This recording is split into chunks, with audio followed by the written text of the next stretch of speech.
శ్రీమతి లతా దత్త గారి ఆధ్వర్యంలో ఫిబ్రవరి 23వ తారీఖున గిరినార్ మహాయాత్ర వివరాల కొరకు సంప్రదించండి. నమస్కారం అండి, వెల్కమ్ టు సుమన్ టీవీ. నేను గీతాంజలి. ప్రస్తుతం మనతో పాటు అభ్యుదయ ఫౌండేషన్ CEO నందకిషోర్ గారు ఉన్నారు. చాలా దేవాలయాల గురించి, అక్కడ ఉన్న ఎనర్జీ సోర్సెస్ గురించి మనకి చెబుతూ ఉన్నారు.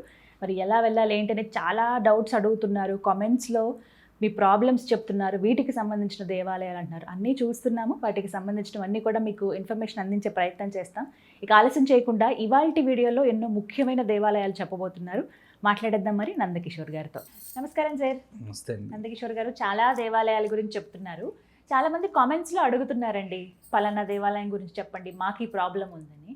అలా ఎక్కువ మంది అడిగింది కళత్ర దోషాలని ఇంతకుముందు మనం చేసాం, ఒక దేవాలయం గురించి చెప్పారు. ఇంకొంతమంది డీటెయిల్డ్గా అడిగారు, భార్యాభర్తల మధ్య తగాదాలు, అవి విడాకుల వరకు వెళ్ళిపోవటం. ఇందులో ఏంటంటే భార్య కలిసి ఉన్నామనే కోరిక ఉంది, లేకపోతే భర్తకు ఉంటుంది, అవతల పర్సన్ వద్దనుకుంటారు. అలాగే దాంపత్యంలో సమస్యలు కావచ్చు. ఇలా ఉన్న వాళ్ళకి ఏదైనా మళ్ళీ వారు కలిసిపోయేటువంటి అలాంటి పరిస్థితులు ఏర్పరిచే దేవాలయాలు ఏవైనా ఉన్నాయా? ఉన్నాయండి, ఖచ్చితంగా. ఒక టెంపుల్ అయితే ఉంది. ప్రపంచంలో ఎక్కడా లేని టెంపుల్ అండి ఇది. దీనికి ఇంకొక టెంపుల్ లేదు. ఇది తమిళనాడులోని నమకల్ దగ్గర ఉంది. నమకల్ దగ్గర తిరుచెన్గోడ్ అని ఒకటి ఉందండి. తిరుచెన్గోడ్. ఇక్కడ అర్ధనాగీశ్వరుడు. ఈ అర్ధనాగీశ్వరుడు ఎలా ఉంటాడు అంటే స్కెలిటన్ ఫామ్లో ఉంటాడండి. ఒరిజినల్ స్కెలిటన్ ఫామ్లో ఉంటాడు. మీరు ఎక్కడ విగ్రహాలు ఇంతవరకు మీరు స్టోన్తో చూసుంటారు, స్వయంభూలు చూసుంటారు, ఇవన్నీ చూసుంటారు. ఒక స్కెలిటన్ ఫామ్లో స్వామి అర్ధనాగీశ్వరుడు ఉండడం అనేది ప్రపంచంలో ఉన్న ఏకైక దేవాలయం అండి. అస్థిపంజరంలా ఉంటారు. అస్థిపంజరం అంటే మీకు నిజంగా ఒక కాలు అవన్నీ విగ్రహమే ఆ విధంగా ఉంటుంది.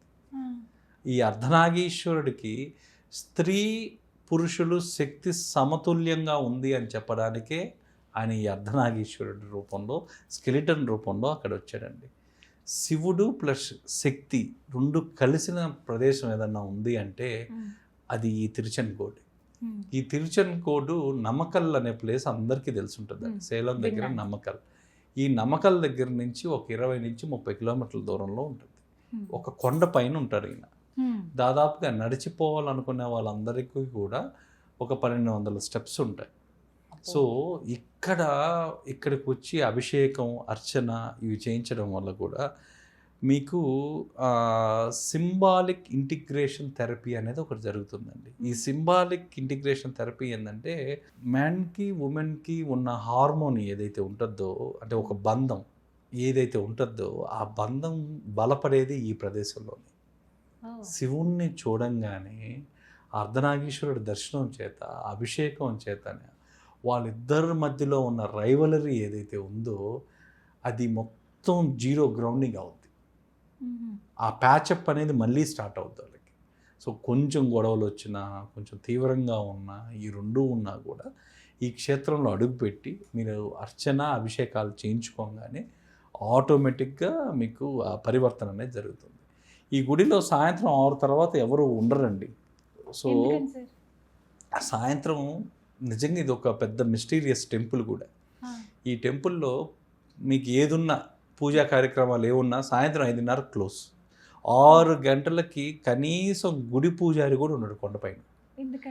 6 గంటల తర్వాత 6:20 నుంచి ఆ గుడిలో వింత శబ్దాలు అనేవి వస్తుంటాయి. ఆ వింత శబ్దాలు ఇంకా కొంతమంది క్యూరియాసిటీ ఉన్నవాళ్ళు వాళ్ళు వెళ్ళి వాళ్ళు దూరం నుంచి చూస్తే డమరుక శబ్దం, భజేంద్రుల శబ్దం, వాయిద్యాల శబ్దం, ఇవన్నీ కూడా ఎందుకు అంటే ఇక్కడ ప్రతీక కథల్లో చెప్పడం ఏంటంటే శివుడి యొక్క ప్రథమ గణాలు నృత్యం చేస్తాయని ఒక నమ్మకం ఇక్కడ ఆ సమయంలో. అందుకే ఎవ్వరు కూడా రాత్రి అక్కడ ఉండడానికి ధైర్యం చేయరు, ఎవ్వరు కూడా ఉండరండి అక్కడ. సో అలాంటి క్షేత్రం అర్ధనాగీశ్వరుడి క్షేత్రంలో ఆయనే వచ్చి సాక్షాత్తు శివపార్వతుల నృత్యం అనేది ప్రతిరోజు జరుగుతుందండి. సేమ్ ఇక్కడ కూడా బ్రహ్మాది దేవతలు వచ్చి ఆ నృత్యాన్ని తిలకిస్తారు అనేది ఒక నానుడి. అందుకే వాళ్ళు దారి క్లోజ్ చేసేస్తారు. మీకు అసలు పైకి వెళ్ళడానికి కూడా ఎవరిని అలౌ చేయలేరు. కొండ పైన ఉంటుందండి, కొండ పైన ఉంటుంది. సో ఇక్కడికి వెళ్ళంగానే మీకు అనాహత చక్రం, ఆజ్ఞా చక్రం, మూలాధారం, అవన్నీ యాక్టివేట్ అయ్యే ప్లేస్. ఏవైతే ఈ దంపతులకు సంబంధించిన ఏ ఇష్యూ అయినా ప్యాసిఫై చేసే ప్లేసు ఈ అర్ధనాగేశ్వర తత్వానికి ఉందండి. పూజలు అంతే, పూజలు తర్వాత కూడా ఆ ప్రాంగణంలో మీరు దాదాపుగా ఒక 1 hour అన్న కూర్చోవాలండి. అక్కడే రైట్ సైడ్లో మీకు వినాయక స్వామి కూడా ఉంటారు. ఆ వినాయక స్వామి చెవులో కోరిక చెప్తే వింటాడు ఆయన. ఆ చెవులో కోరిక కూడా చెప్తుంటారు అక్కడ. చెవులో కోరిక చెప్పి అక్కడ వచ్చి ఆ మండపం ఏదైతే ఉందో స్వామి మండపంలో ఆ స్తంభాలకు ఆనుకొని కూర్చుంటారండి. ఆ స్తంభాలకు ఆనుకొని కూర్చోవడం అనేది ఒక పరిహారం. ఆ రిపేరింగ్ అనేది ఆటోమేటిక్గా స్టార్ట్ అవుతూ ఉంటుందండి. ఒక్క సందేహం సార్, ఇప్పుడు భార్యాభర్త ఇద్దరూ వెళ్ళాల్సి ఉంటుందా, ఎవరైనా ఒక్కరు వెళ్ళినా పర్వాలేదా? దీంట్లో ఆ ప్రశ్న చాలా సెన్సిటివ్. సో జనరల్గా గొడవల్లో ఉండేవాళ్ళు జనరల్గా యువతల పక్క వాళ్ళు పిలిస్తే అవతల పక్క వాళ్ళు రారండి. సో జనరల్గా అక్కడ ఆ గుళ్ళో ఏం చేస్తారు అంటే భర్త వెళ్ళే టైంలో భార్య చీర కానీ ఏదైనా ఒక వస్త్రం కానీ అది వేసుకొని వెళ్ళడం, అభిషేకించడం లాంటివి జరుగుతాయి. అలాగే భార్య భర్త రానప్పుడు అతను షర్ట్ తీసుకొని పైన వేసుకోపోవడం అనేది జరుగుతుంది. సో ఈ విధంగా కూడా అక్కడ రెమెడీస్ జరుగుతాయి, వాళ్ళకి సంపూర్ణ ఫలితాలు వచ్చాయి. దాంతోపాటుగా వాళ్ళిద్దరూ వెళితే ఇంకా అదృష్టం, కొంతమంది అవకాశం ఉండేవాళ్ళు. సో దాని పక్కనే ఆలయం కిందకు మీరు దిగంగానే దాదాపు ఒక 1/2 kilometer దూరంలో ఒక పెద్ద సర్పం ఉంటుందండి రాయి మీద. దాని జనరల్గా ఎంత పెద్ద సర్పం అంటే చాలా పెద్దది. సో మనకు కాళహస్తిలో ఎలాగో మన ఆంధ్ర వాళ్ళు యువతల పక్క వాళ్ళందరూ కూడా రాహుకేతు దోషాన్ని చేయించుకుంటాం కాళహస్తిలో. అక్కడ తమిళనాడు వాళ్ళందరూ ఆ క్షేత్రానికి వెళ్తారు. ఆ పాము పైన పసుపు వేస్తారు, పసుపు పాలు పోస్తారు. అవి ఒక ధారలాగా కింద పడతాయండి. చాలా చాలా పెద్దది, దాదాపు 20-30 feet ఉంటుంది. సో దాని పైకి మెట్లెక్కి పొయ్యాలి. సో దాంట్లో ఇంకొక కథ కూడా ఉందండి. దాని ప్రకారం ప్రతి పౌర్ణమికి ఆ పాము రాత్రుల్లో చూస్తే కనిపిదంటండి.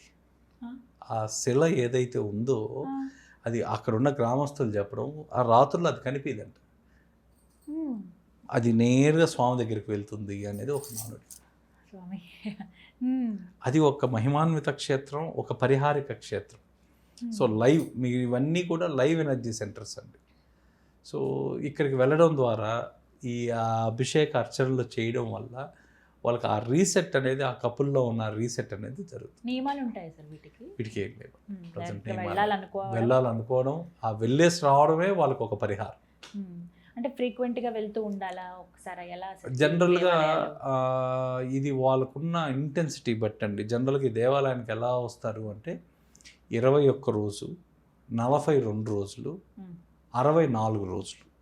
సో కొంచెం ఎక్కువ ఇంటెన్సిటీ ఉన్నవాళ్ళు ప్రతి 21 రోజుకి ఒకసారి వచ్చిపోతారు. లేదు పర్వాలేదు అనుకున్న వాళ్ళు 64 daysకి ఒకసారి వస్తారు.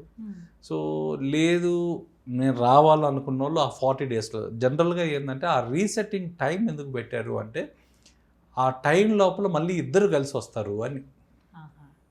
ఒక్కొక్కరే వచ్చేవాళ్ళు అన్ని సైకిల్స్లో ఎందుకు పెట్టారు అంటే ఆ జంటగా వచ్చేదానికే. సో అక్కడ పెట్టిందే ఎందుకంటే ఒక జంటను కలపడానికే ఉన్న క్షేత్రం ఏదన్నా ఉందంటే ఈ అర్ధనాగేశ్వర క్షేత్రం. ఎంతో మందికి ఉపయోగపడేది సార్ ఇదైతే. ఇవి మనకి గూగుల్లో ఇన్ఫర్మేషన్ ఉంటుందా? మొత్తం ఉంటుంది. తిరుచన్ గోడే అని కొడితే మీకు దానికి సంబంధించినవన్నీ ఉంటాయి. ముందుగానే రిజర్వేషన్స్ కానీ ఇలాంటివి ఏమైనా పూజకి బుకింగ్ కానీ ఇలా ఉంటాయి? అలాంటిది మీకు అంత క్రౌడ్ ఉన్న క్షేత్రం ఏం కాదు అది, వెళ్ళి చేయించుకోవచ్చు అండి. ఫిజికల్గా వెళ్ళి చేయించుకోవచ్చు. Thank you sir. నమస్కారం. Thank you.